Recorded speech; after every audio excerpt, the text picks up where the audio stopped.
Hello and welcome to the Domestic Cricket Podcast, where we discuss the latest news, big stories, player movements, fixtures, results, classic matches, and of course interviews with domestic and international cricketers. So if you're a fan of the Sheffield Shield, One Day Cup, or a cricket fan in general, you'll love this podcast. I'm your co-host Kaleb Bland, along with Sam Fitzgibbon. We hope you enjoy this episode.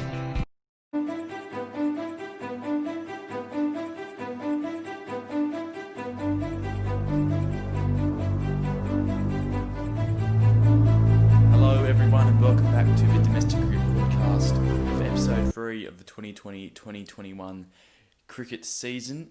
I'm joined today by not only my younger brother, but another avid domestic cricket fan, Ethan Bland, who is on today. Unfortunately, Sam Fitzgibbon couldn't make it.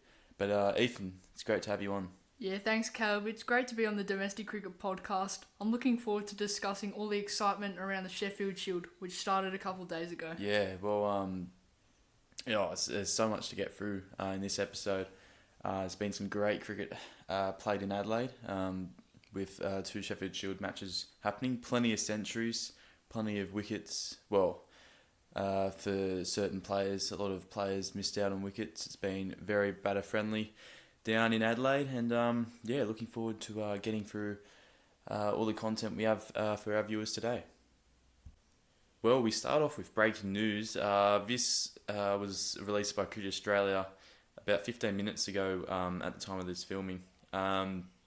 Victoria's first Sheffield Shield match, which was scheduled to be round 2, has been pushed back to round 3, which is what they were advocating for. Peter Hanscom said it in an interview with, I believe it was the Australian Cricketers Association, and also the new head coach, Chris Rogers, said it on a radio interview this morning, that their fast bowlers, which for the first time in a few years, the Victorian fast bowling attack has been very, very young and inexperienced. They have 4 bowlers under the age of 22, so obviously their workload isn't. It has to be limited, and hence why they needed to push back this match till round 3. Because if they had it in round 2, it would have given their bowlers 3 days of proper training after their quarantining period in Adelaide. So they'll now get 11 days of full training to build their strength up.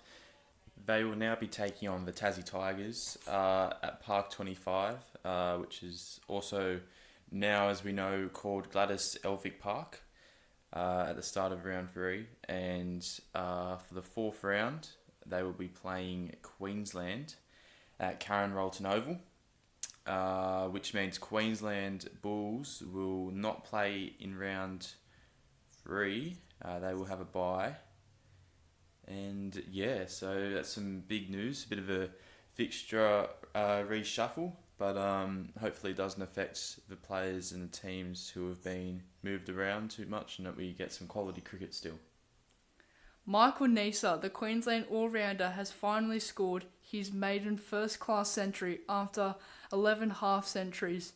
He scored 121 in Queensland's first innings against the Tasmanian Tigers, after taking 5 wickets in the Tigers' first innings. And then he went on to open the bowling for the Bulls in Queensland's second innings.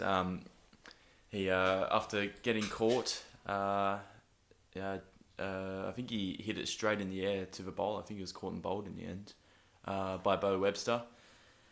He ran straight off the ground and took off his pads as soon as he could, and warmed up his bowling and opened the bowling for the Queensland Bulls in an incredible all-round performance from Michael Neser. Queensland's Marnus Labuschagne continued his red-hot form. He scored 167 off just 230 balls against the Tigers. And across the park, in the South Australia Redbacks v Western Australia Warriors match at Karen Rolton Oval, in the first innings for Western Australia, Ashton Agar and Josh Inglis scored hundreds, both not out.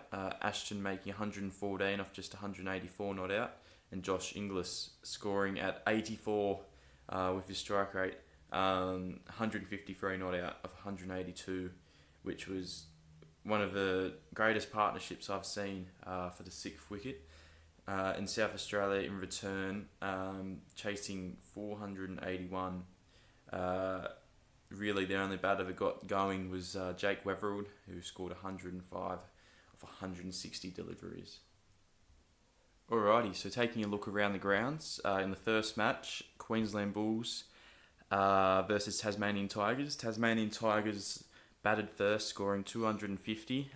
Queensland Bulls in reply hit a mammoth 529, and Tasmanian Tigers currently in the last session on day 3 are 2 for 58, still trailing by plenty of runs. And in the other match, across the park at Karen Rolton Oval, Western Australia batted first against South Australia, declaring 5 for 481, with Lloyd Pope picking up every single South Australia wicket. And South Australia in reply were bowled out for 314. And Western Australia are now batting once again on the last session of the third day, and they are 1 for 39 in reply. But all we kept talking about is glory days. Well, let pass you by, glory days. And yes, it's that time of the episode again. It's Kaleb's classic match. Now, today we will be doing a classic match from the 2018-2019 Toyota Second 11 competition. It was the last round of the summer for the Second 11 competition. It was, I guess you could call it a local derby. ACT New South Wales Country taking on New South Wales Metro at one of my favourite first-class venues, Wollongong's North Dalton Park. Now, this was a thriller if ever you've seen one. ACT New South Wales Country batted first. They were bowled out for 257. Jay Lenton scored 81 off 149, and Matthew Gilks was unlucky getting caught on 49. Then New South Wales Metro, they went into bat. They were rolled for 206. No one really made runs other than Dan Solway with 47 and Baxter Holt with 44 off 93. At, I believe, his home venue, because I think he's an Illawarra boy. ACT New South Wales Country then went in for their second innings, scoring 231 all out. Henry Hunt, who's now opening for South Australian Redbacks, scored 68, and Matthew Gilk scored 41 for rest, failing to make substantial runs. New South Wales Metro needed to score 283 for victory, and they finished on the last over of the last day, day 4, on 8 for 276, agonisingly close. 7 runs short of a victory, 6 runs short of a tie, which would have been very, very amazing. And ACT finished just 2 tail-ender wickets away from a victory. In that second innings for New South Wales Metro, Dan Solway once again was in the run, scoring 56, and Dan Fallon's batted at number 3. He's usually a number 7 or 8 batter. He can bat very well. He scored 49 of 105 in what was one of his most memorable second 11 innings. So that was my classic match, a thriller at Wollongong's North Dalton Park. Shake it up. Shake it up. Shake it up. Shake it up. Yeah, well, look, mate, I'm very excited to be the first one of the blocks for this Shake It Up segment. I hope the organisers of the Marsh One Day Cup are listening, because for the 2021 tournament, which is slated for February next year, I want Dollar Dogs to be back.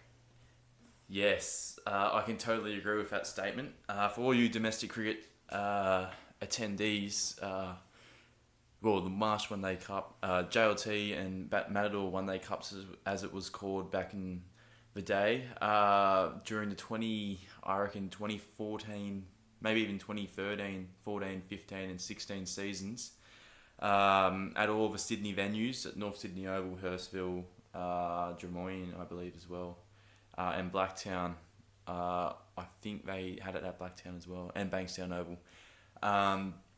From 5 till 6 p.m. there was Dollar Dogs, which So if you went to the canteen or the kiosk at those venues between 5 and 6 p.m, you'd be able to get a sausage on a sausage sandwich essentially for only $1, which all attendees really took advantage of, and it was a great initiative, and it's something you look forward to, even if the game's a bit dull. It was always something to look forward to, the dollar dogs. And if I remember rightly, you might just be as desperate for the dogs to return as I am. Now, it was at Hurstville Oval, wasn't it? Yeah, I better explain the story. So, yeah, I was probably maybe 4 years ago. We're at the New South Wales v Cricket Australia 11 One Day Cup match at Hurstville Oval.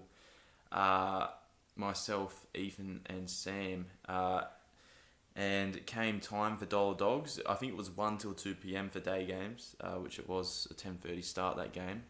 So now I was the only Cricket Australia supporter at the venue. Unsurprisingly, I had my Cricket Australia cap, made a little poster, and I had a Hawaiian flower necklace of blue and gold, the colours of the Cricket Australia 11, and we were sitting right in front of a player's dugout, and they all loved it.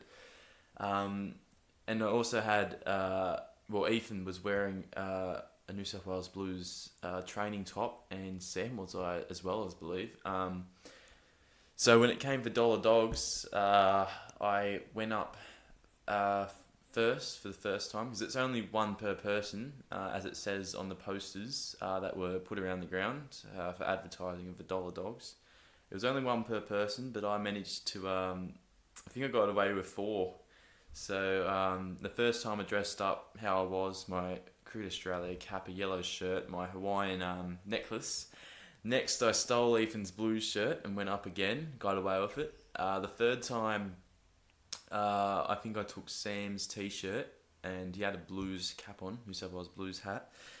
And then, so I got away with it the third time, and I was still hungry. It was about 2 minutes left till 2 p.m. when dollar dogs closed, and they returned to probably $4 a pop. And I got sprung. I got served by the same guy twice, and he recognised me. He's like, "Yeah, mate, it's only one per person. Sorry about that." And it was quite funny. It's quite embarrassing at the same time, but nearly got away with $4 dogs. So that's quite a one of our funny stories of attending the One Day Cup. And I agree with you, Ethan. I want to see dollar dogs back, and let's try and not make it one per person. But obviously they've got to make some money out of it. And that's a great first segment of Shake It Up. And with that brings an end to episode 3 of the 2020-2021 Domestic Cricket Podcast. Ethan, my younger brother, it was fantastic having you on the podcast. It was very valuable having another avid domestic cricket fan in the household who could fill in for our neighbour Sam Fitzgibbon, and a good mate who couldn't make it this time, unfortunately. But yeah. Thanks for having me. I hope they'll be on the podcast maybe sometime later. Yeah, we'll definitely try and get you on more often. And to our viewers at home, thanks for joining us for episode 3. Keep on sending in some requests in the comments on YouTube and Podbean. Don't forget to check us out on social media regularly. We've got plenty of updates, and we've got some great interviews coming up your way soon. And until next time, see you later. Thank you for joining us on the Domestic Cricket Podcast. Don't forget to follow us on Instagram at the Domestic Cricket Podcast and on Facebook.